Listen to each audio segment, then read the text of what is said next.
Kraft presents The Great Gildersleeve. Yeah.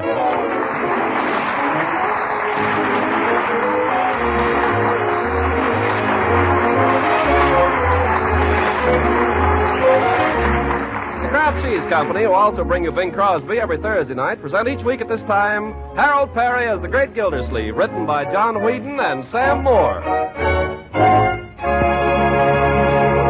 We'll hear from The Great Gildersleeve in just a moment.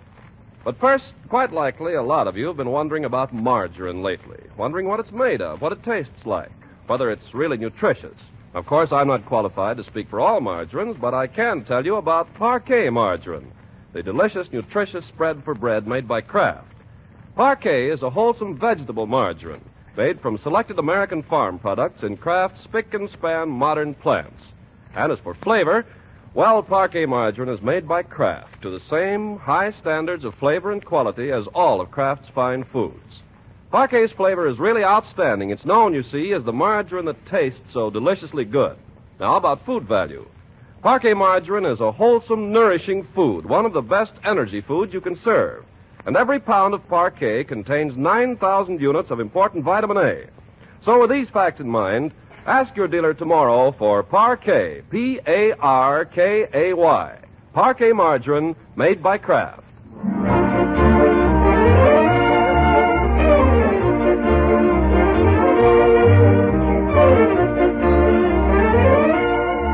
Well, now let's see what's happening with the Great Gildersleeve. It's 5 o'clock in the afternoon, and the great man is just arriving home. He's a little early this afternoon, since big things are afoot. And as he enters the house, he finds Marjorie and Leroy in the parlor. Well, happy little family. You're looking very pretty, my dear. Thank you, Uncle Mort. So are you, Leroy. Yeah. Mr. Gildersleeve, Miss Ransom just phoned. She wants you to come right over. Oh, well, I'm going right over, Bertie. Thank you. Yes, sir. What's going on over there, Unc? Everybody's invited but me. Well, it's not exactly a party, Leroy. It's a committee meeting. We're going to raise some money to buy the town a new fire engine. A new fire engine? Yeah, the old one's got no pumping power, and besides, it never gets to the fire till a half an hour too late. Oh, that's not on account of the engine, Uncle Mort. It's on account of the driver. Yeah, what are you talking about? Well, Charlie Prentice drives the fire engine, and Charlie is nuts about a girl that lives way out on Lincoln Avenue. Well, what of it? Well, every time they go to a fire, Charlie drives past her house no matter where the fire is. I don't believe that, Leroy. Well, you can ask anybody. When they go past the house, he waves at her and she waves back at him. Unless her old man's home. Leroy, I'm sure that story is nonsense, but I'll look into it. We'll have no 3-alarm courtships in this town if I can help it. Are you all ready to go, Marjorie? Yes, I'm ready. Excuse me, Mr. Gildersleeve, but are you going to be out for supper? No, Bertie. I'll be back for supper. He's just going over there to buy a fire engine. Oh, you go along, Leroy. He isn't joking, Bertie. I am going to buy a fire engine. Mr. Gildersleeve, you can't keep a fire engine in your garage. I'm not going to buy it for myself, Bertie. The town of Summerfield's going to buy it. I'm just a member of a committee to raise the money. Oh. What do a fire engine cost, Mr. Gildersleeve? Well, another committee is looking into that. I'd guess around $1,000. My. Do that include the tithe? Yes, that's with everything. How are you going to raise $1,000, Unc? We're going to put on some kind of entertainment. Oh, amateur night. Well, I don't know what kind of a thing it'll be exactly, but I suppose they'll be after me to play a prominent part. Is Judge Hooker going to be in it, too? Hooker? What can he do? Send petty crooks up for 30 days? That's not entertainment, my boy. No. Have you ever heard him recite the Children's Hour? No. He does. Yeah. Well, he won't do it in this show. Oh, my goodness, I gotta go. Maybe I can help Leela get a few things ready. Shall I come now, too, Uncle Mort? Suppose you just wait till you see someone else coming, then you come over, huh? You see, I haven't seen Leela at all today. I get it. Leroy. Everybody gets it, Uncle Mort. You go on, and I'll be over in a few minutes. Oh, well, who said a man is only young once?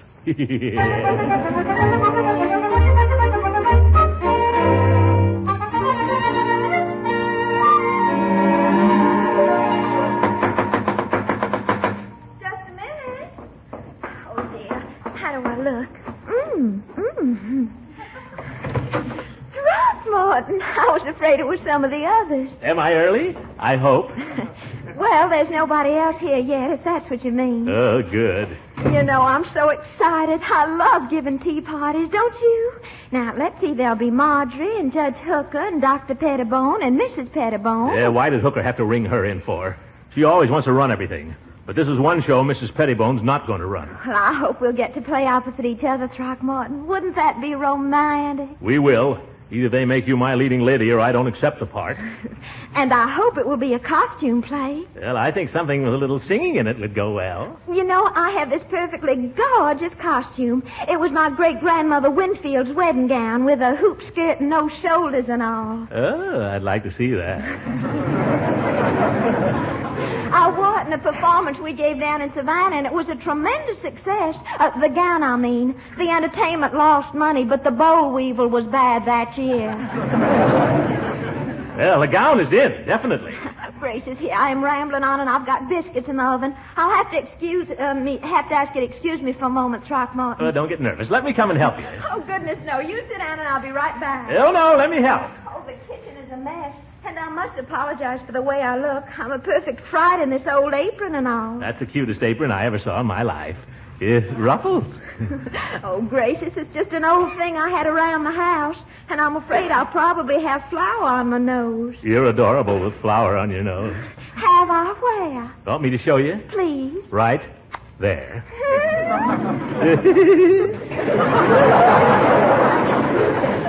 Oh, my goodness, the oven, Throckmorton, let me go. It's probably burning. Oh, let it burn. Well, if you want to help me here, you'll have to help. Otherwise, I shall have to banish you to the parlor. Well, just tell me what to do. Well, first, stop interfering with the cook. I make no promises. Well, for wonder, the biscuits are not ruined. I'll give them a few minutes more. Leela, this is kind of fun, isn't it? Watching the biscuits? No, being here in the kitchen together. You know what I'm pretending? What, Throckmorton? I'm pretending it's our kitchen. Oh, let's do that. Let's play house.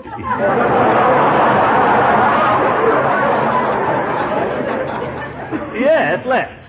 Now, first you must put on an apron, darling, so you won't spoil your nice new suit. Here, I'll get you one of mine. Well, your apron would never fit me. We'll try it. Now, stand still. Why, the strings won't even meet in back. I told you. Are you so big or am I so small? It's you, honey. You're no bigger than a minute. Oh, why, that just isn't so, Throckmorton. Though, of course, my great-grandmother Winfield was famous for her tiny waist, and I can get her wedding gown on without any trouble, hardly. Yeah. I'll bet I can get my hands around your waist. Now. Gonna have to send you to the parlor. Throckmorton, do me a great favor, will you? Anything for you. Get me a can of anchovies. That's a lamb. You'll find them in the pantry closet. Where in the closet? On about the third shelf, I think, toward the back. Oh! What is this, Fibber McGee's closet? Throckmorton, did you hurt yourself? Oh, no, I just got hit on the head with a load of canned goods, that's all. Leela, what is all this? You've got enough canned stuff in there to start a grocery. What's the idea? Well, maybe you'll think it's silly of me, Throckmorton, but I call that my hope chase. But Leela... Well, you see, I have this little man down at the Supreme Market, and he's just as nice. Every now and then he slips me an extra can of something, and I just put it away here for when we're married. But Leela, that's hoarding. I'm not hoarding, Throckmorton. I'm just saving up. If you can tell me the difference between that and hoarding, it's unpatriotic, Leela. Are you implying that I'm unpatriotic, Mr. Gildersleeve? Well, you don't mean to be. You might be interested to know that I had a grandfather who was a general.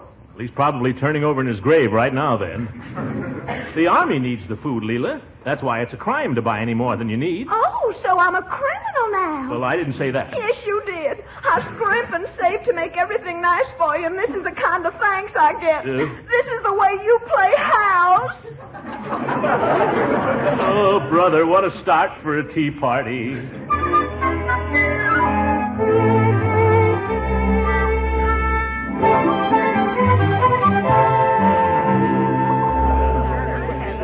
Mrs. Pettibone? Oh, thank you, Marjorie. Well, if you ask me, I think what we ought to do is give a concert.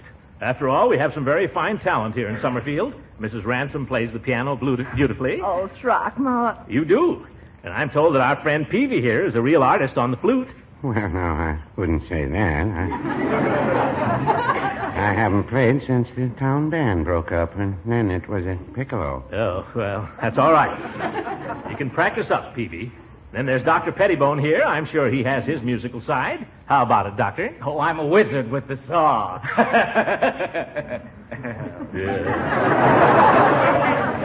You see, folks, we have a wealth of musical talent present. And, of course, I can always sing if necessary. I don't think it'll be necessary. What do you mean, Hooker? Well, you're charging admission for this. You've got to give them something for their money. I know, a costume drama. Yes. Now, I recall a performance we gave some years ago of A Tale of Two Cities, in which I happened to play the part of Sidney Carton. It is a far, far better thing that I do than I have ever done. It is a far, far better rest that I go to than I have ever known. That is a far, far worse performance than I've ever heard. Well, it's better than your singing. Why don't we have a minstrel show? I'll be down to get you in a taxi, honey. Edward, Yes, love. let's agree on one thing, shall we, everyone? There will be no singing. I'm for that. If there's anything worse than an amateur baritone, I don't know what it is. Well, now, just a minute, Mrs. Pettibone. Excuse me, Mr. Gildersleeve, but while I have the floor, I should also like to say that I don't think we're going to accomplish anything at this meeting unless we organize. Organized? Yes, I think we should have a chairman. I nominate Mrs. Pettibone. Oh, that's very kind of you, Judge Hooker. But I'm afraid with my many other duties, the Women's Club and so on, all in favor, aye. Opposed? Nobody? Well, I guess I have nothing to say about it then. Hooker, I suppose my first act should be to appoint a secretary. And for that, I think we should choose one of our non-performing members. Mr. Peavy. He plays the piccolo. Nevertheless, I shall appoint Mr. Peavy. But I've never been a secretary before, Mrs. Pettibone. All you have to do is write down the minutes. Give him a pencil and paper, somebody. Now, there arises the question of what type of entertainment we're going to give. Chairman asked what type of entertainment. I think we ought to give them a good drama, like A Tale of Two Cities. Why don't we give them something more popular? Something that's been on Broadway. Oh, I think a costume play would be I fine. still think we ought to do something musical. Just a moment. Would you repeat those suggestions, please, for the minute? Yes. Never mind, Mr. Peavy. As chairman, I think I can settle this very quickly. It happens that I have a play which I wrote myself that I think would be perfect. Chairman suggested own play. Is there any singing in it, Mrs. Pettibone? No. Oh. Gildersleeve wants to sing. But I'm sure you'll like the story, Mr. Gildersleeve. It's about this terribly attractive man. He comes home from Paris and runs into this sweet young thing. Oh, Leela. And they fall madly in love. Sounds very interesting. Go on. Would you repeat that, please, for the minute? Later, Mr. Peavy. I won't tell you the whole plot now, but it's a wonderful part for the right man. Oh, great. And I think it would be perfect for Judge Hooker. Yeah, Hooker? I thought this was supposed to be a romantic part. Well, whom would you suggest, Mr. Gildersleeve? Well, I wouldn't want to suggest anybody, but there must be 2 or 3 people here who could do better than the part than Hooker. 2, anyway. Or 1, at least. Would you repeat that, please, for the minute? Oh, never mind. Don't tell me you think you could play the part, Gildy. Well, what's wrong with that? Can you imagine Gildersleeve as a lover? Why, Gildersleeve, you're 60 pounds overweight. I told you 6 months ago, keep eating those starches, you'll bust those arches. Nobody loves a fat man, you know that. Leela, do you agree with that? Well, no, Throckmorton, of course not. But I do think they've got a point. Oh, you too, eh? Oh, now, don't take it so personally, Throckmorton. After all, your waistline is something you just can't get around. Very good. Gildersleeve's waistline is something you can't get around. Wait a minute. I don't see that that's so very funny. Now, Marjorie. My uncle may be a little big, but I'd rather be big like him than small and mean like all of you. Never mind, my dear. Let you and I go home. And he can sing, too. Gildersleeve, you're acting like a spoiled baby. Really, Mr. Gildersleeve, I must say. Throckmorton, in my own house, I think you might show a little more consideration. I'll show you some consideration. I'm going home. But before I go, I want to say that for a bunch of ignorant, incompetent, stupid people, this committee takes the cake. Would someone repeat that, please, for the minute?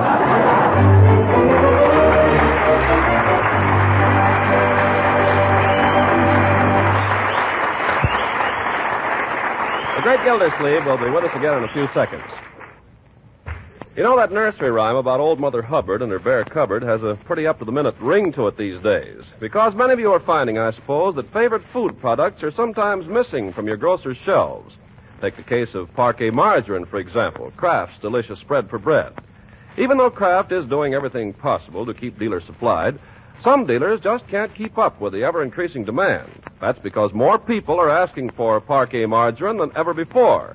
They've discovered how deliciously good Parquet is, how nutritious it is, too. Of course, maybe you've been lucky. Maybe your dealer has always had enough Parquet to go around. But with a war on, it's wise to watch your dealer's stocks and buy Parquet whenever you can. Remember, besides being an excellent energy food, Parquet margarine is a reliable year-round source of important vitamin A. So always watch for, always ask for Parquet, P-A-R-K-A-Y. Parquet margarine made by Kraft.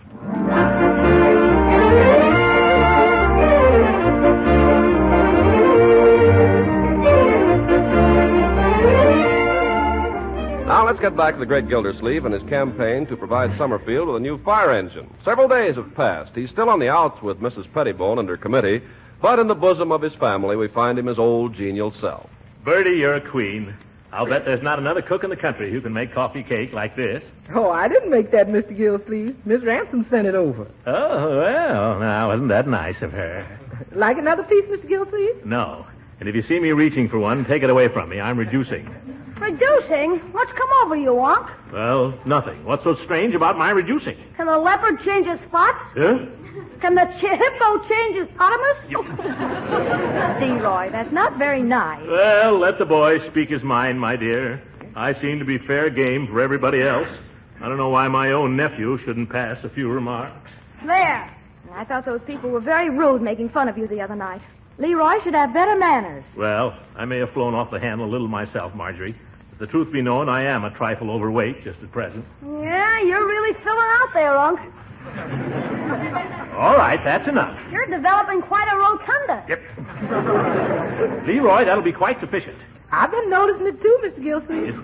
You too, Bertie? Yes, sir. The last few weeks you've been busting all the buttons off your pajamas. Yes. Well, I think I'll drop a pound or two and get back into fighting trim. A pound or two, he says.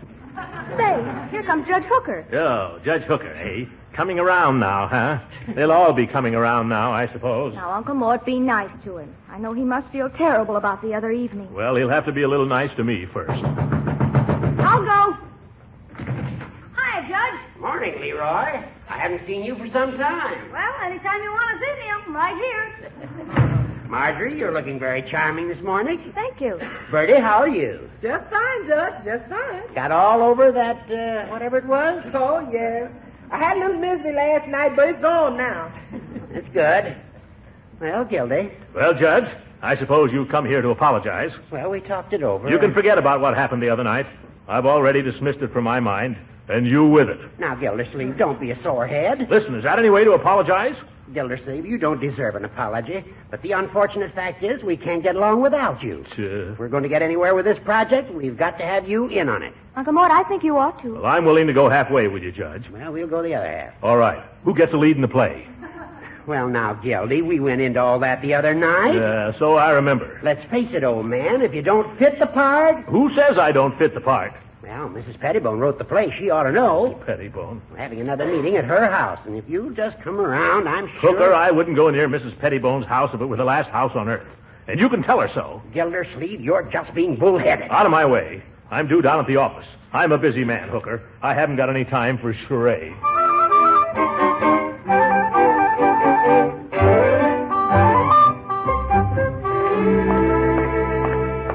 Mr. Gildersleeve. Mrs. Pettibone. Oh, Mr. Gildersleeve. She's been laying for me. Oh, hello, Mrs. Pettibone. Oh, you've been avoiding me, Mr. Gildersleeve. Oh, no, I haven't. I've been busy. Oh, yes, you have. But you know, I don't blame you. A man in your position must have so many things on his mind. Well, as a matter of fact, I have. Now, today I have to see a man at 11, and then I have to see another man at 11:30.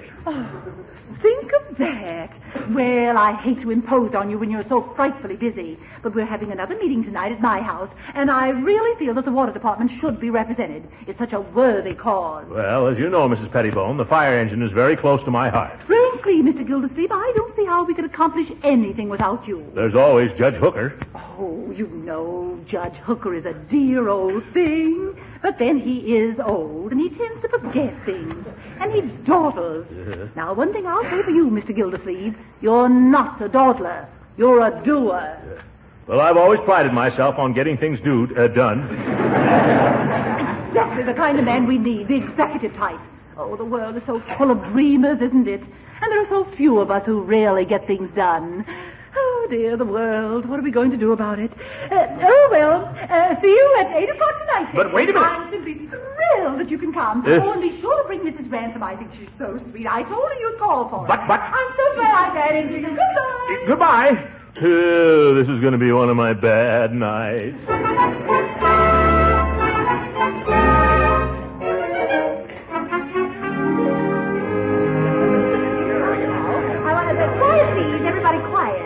Any moment now, Mr. Gildersleeve will be arriving. We are very happy to have him back with us, and let's show him we are, shall we? Well, I don't know why not. How shall we do that, Mrs. Pettibone? Well, that's a very good question, Mr. Peavy. Well, in the first place, none of us think Mr. Gildersleeve is fat anymore, do we? Well, no, I wouldn't say that. Oh, don't be so literal, Peavy. She means nobody should make any remarks about his figure. And one more thing. Remember that Mr. Gildersleeve is not completely won over yet. The question of the play remains a delicate point, and I suggest you let me handle that. Shall I go, love? Will you, love? Yes, love. Now, we're all clear on everything? Oh, yes. So. Well, of all people, Gildersleeve and Mrs. Ransom. Gildersleeve, I never saw you looking better. Mrs. Ransom, you look like $1 million. Oh, now, don't. Oh, I should have gone myself. Oh, Mr. Gildersleeve, I'm so glad to see you and Mrs. Ransom. Good evening, Mrs. Pettibone. Mrs. Pettibone, I want to make one thing clear to your committee. I'm only here because I believe in fire engines. Oh, so public-spirited. I quite understand, Mr. Gildersleeve, and believe me, all of us appreciate your generosity. Good evening, Throckmorton. Leela, glad to see you. Good evening, Judge. Hello, Mr. Gildersleeve. You've lost a little flesh, haven't you? I don't really know, Peavy. I fluctuate, of course. Mr. Gildersleeve, Mrs. Ransom, won't you sit down, please? Thank you. Now, as you all know, we've made quite a little progress in planning our entertainment. And I would like to call on the chairman of the different committees to make their reports. Let me see now, Judge Hooker. I believe you were the auditorium committee. Yes, ma'am. I'm very happy to report that we've been offered the Elks Hall for the night of the show. Will it cost us anything? No, but we'll have to let the Elks in at half price. Oh, thank you, Judge. Isn't that splendid, Mr. Gildersleeve? Just fine, Mrs. Pettibone. Congratulations, Judge. Mrs. Pettibone, can I make my report now? Mr. Peavy, if you don't mind, I'll call on my husband first. I know he has some very good news for us on the ticket situation. Speak up, love. Well, Fred Rosenoff is going to print the tickets for us. And if they're all sold, that'll bring in almost $1,500. Oh, I think that's marvelous, Dr. Pettibone. That's an awful lot of money. Of course, so far we haven't sold any. Is Rosenoff charging us to print the tickets? Oh, no. He has a bad gallbladder I'm looking at. Could I make my report now, please? Just a minute, Peavy. Mrs. Pettibone, I'd like to say a few words. Oh, Mr. Gildersleeve will be so pleased, won't we? Of course, Gildy. Go right ahead. Thank you. Would just like to say that I think the committee has done a wonderful job, and I'm proud to be associated with the committee. That's all. Mrs. Pettibone, I'd like to have some idea about the show. Oh, of course, my dear. One thing I meant to tell you. We have a wonderful part for you in which you simply must wear that lovely dress you were telling me about. Oh, now, isn't that thrilling, Throckmorton? You hear? That's fine, Oh, Lila. may I say at this time how pleased I am that we've all forgotten our little differences. And I'm sure we're all going to put our shoulders to the wheel and all pull together. Mr. Gildersleeve, there's just one thing now that would make the evening perfect. What's that, Mrs. Pettibone? I've never heard you sing. Won't you favor us with a selection? My golly, she stops at nothing. Now, Mrs. Pettibone, I told you I'm much too busy to take part in the entertainment. But just for our pleasure this evening, Mr. Gildersleeve, Please, I'm told you really have a golden voice. Well, I used to do quite a bit of singing in my younger days. Oh, he sings beautifully. Do sing, Throckmorton. Will you play for me, Leela? I'd love to. Well, what shall it be? Something short? How about drink to me only with thine eyes? Nothing for me, thanks. Quiet, please. Quiet now. Drink to me only with thine eyes, and I will pledge with mine. Or leave a kiss within the cup, and I'll not ask for wine. The thirst that from the soul doth rise, doth ask a drink divine. But might I of Job's nectar sip, I would not change for thine.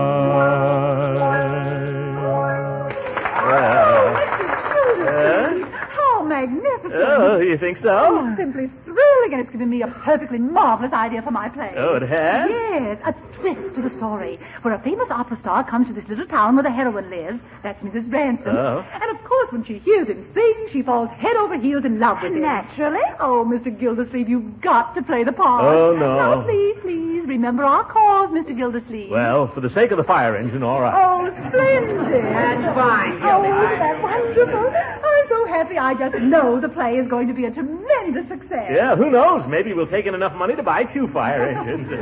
Mrs. Pettibone, could I make my committee report now, please? Oh, of course, Mr. Peavy. I'm terribly sorry.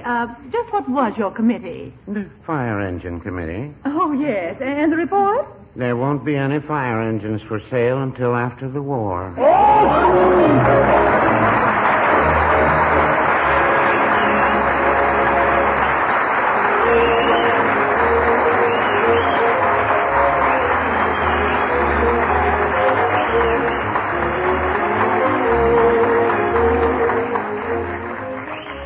Well, there's been a lot of kidding around here about Gildersleeve's stomach, but I guess we're all a little concerned about our stomachs these days and what we're going to put in them. They tell me the Army's going to need half of our processed foods this year, which leaves just half as much for you and me as we've been accustomed to. That's why they're going to put in this point rationing system. There'll be a lot of jokes about rationing. I hope I get my share of them. But when you come right down to it, rationing is the only fair way of distributing the food that's available. It gives women with war jobs the same chance as those who can spend the whole day shopping around from market to market. And the poor man will get just as much as the rich man. It's the only fair and democratic way of handling it. Another thing, you hear a lot of vague talk about how much of our food has been going to our allies on Lend-Lease. We looked into that, and do you know how much of our food all our allies got last year? Only 7.5%.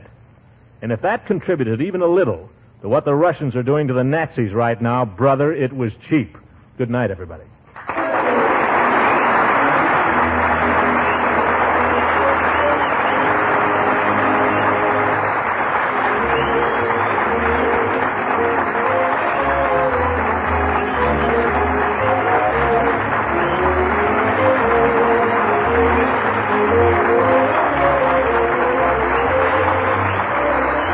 This is Ken Carpenter speaking for the Kraft Cheese Company, inviting you to listen again next week for the further adventures of the Great Gildersleeve.